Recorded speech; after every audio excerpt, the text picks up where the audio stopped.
They say the mountains remember, that they hold on to things, grief, love, anger, like the hanging coffins on the cliffs of Echo Valley. And sometimes, if you're not careful, they remember you. My name is Ken Price. I live in Singapore now, have done for almost 10 years. Work brought me here. Corporate communications for a logistics firm in the CBD. High-rises and hawker stalls and rainstorms that come without warning. It's a good life, mostly, clean, predictable. But none of that prepared me for what I experienced in the mountains of northern Luzon. Nothing ever does. I wasn't backpacking, I wasn't chasing ghosts. I was just a guy with a Filipina wife named Angela and a few weeks of leave. We'd flown into Manila to see her family in Quezon City. Big house, busy with relatives, laughter and gossip, and the ever-present smell of garlic frying in oil. The smog, the noise, the chaos. "Let's go north," she said, "somewhere cooler, cleaner, peaceful."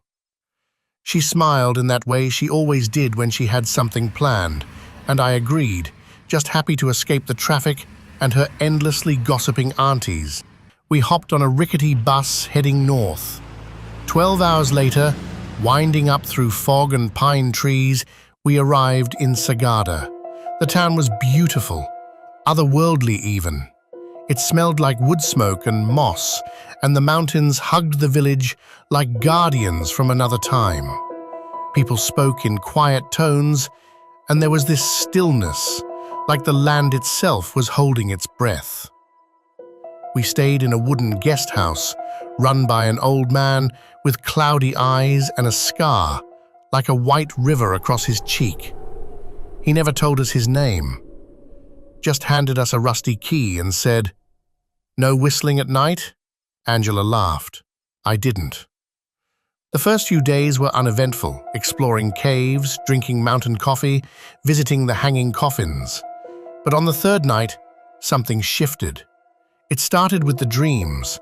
I saw people, Ifugo elders with blackened teeth and sharp eyes standing over me. One woman with a red cloth around her head kept mouthing something I couldn't hear. When I woke, the pillow was damp with sweat, and the smell of burnt leaves lingered in the room. Angela shrugged it off. "You're just tired, jet lag maybe." But I wasn't jet-lagged. I'd been in the Philippines for 2 weeks already. And besides, I hadn't told her everything. Like how I'd woken up with muddy footprints on the floorboards. Or how, in the early morning mist, I saw a man standing on the balcony. Barefoot, soaked through, with eyes like wet stones. Who vanished when I blinked. The old man at the guest house wouldn't meet my eyes when I told him. "Echoes," he muttered. "They know you're here. They see your burden." I didn't know what he meant. I didn't think I had a burden.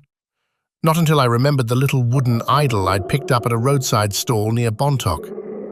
It had called to me, somehow, rough-carved, hunched, and strange. The vendor said it was a balul, a rice god. A souvenir, I thought. Nothing more. But when I went to check my bag, the idol was gone. In its place, a single black feather and a tuft of horsehair. That night I heard voices outside the window. Whispers, half-chanted. I saw flickering lights deep in the trees, dancing like fireflies. But too fast, too angry. And when I looked at Angela, sleeping beside me, her lips were moving, murmuring a language I didn't recognize. I knew I needed help. That's when I first heard the word Albularyo, a local healer, a kind of shaman. Angela didn't want to go at first. "That's for sick people," she said. "People in the provinces who believe in curses and witches. You're just spooked." But I insisted. Something was wrong. Something was following me. We walked for hours to reach her. A woman named Nane Loring who lived near the base of Mount Ampacao. Her house was built of stone and smelled of camphor and crushed ginger. Her eyes were milky, but I swear she saw right through me. "You brought something with you," she said, and something else followed. She lit candles. She prayed. She blew smoke from a rolled leaf into my chest and spat black liquid into a bowl. Then she told me the truth. The idol I took was not just a bulul, it was a forgotten guardian, buried after a tribal cleansing ritual generations ago. When I took it, I disturbed not just the carving, but what it was guarding, a spirit of hunger, a lang-alang, she called it, a restless ifugao soul, denied passage to the afterlife, clinging to the living. It had chosen me. The only way to break the bond, she said, was to return what was stolen. But it was gone. The spirit had already consumed it, and part of me along with it. She performed a ritual that night, smoke, chants, herbs that made my head swim. Angela held my hand the whole time, though her face was pale with fear. I don't remember most of it, just the sound of drums that came from nowhere, a cold wind that passed through me, and a scream, high, brittle, inhuman, that echoed from the trees outside. When I woke, it was dawn. The air felt lighter, the birds were singing again, but Nanay Loring looked tired. "It's gone," she said, "for now." Angela and I left Sagada the next day. The mist still clung to the valleys, but I no longer saw figures in the shadows. The dreams stopped. The whispers ceased. Angela and I returned to Singapore a few days later. We said little about what had happened.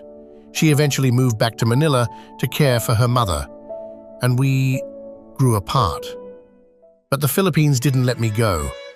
I return often, sometimes for work, sometimes for the food, the beaches, the chaos I've grown to crave. But every now and then, something strange happens. A cold spot in a warm room, a feather where no bird could have flown, a shadow in my condo mirror that doesn't quite line up. They say the mountains remember, and sometimes they don't let go.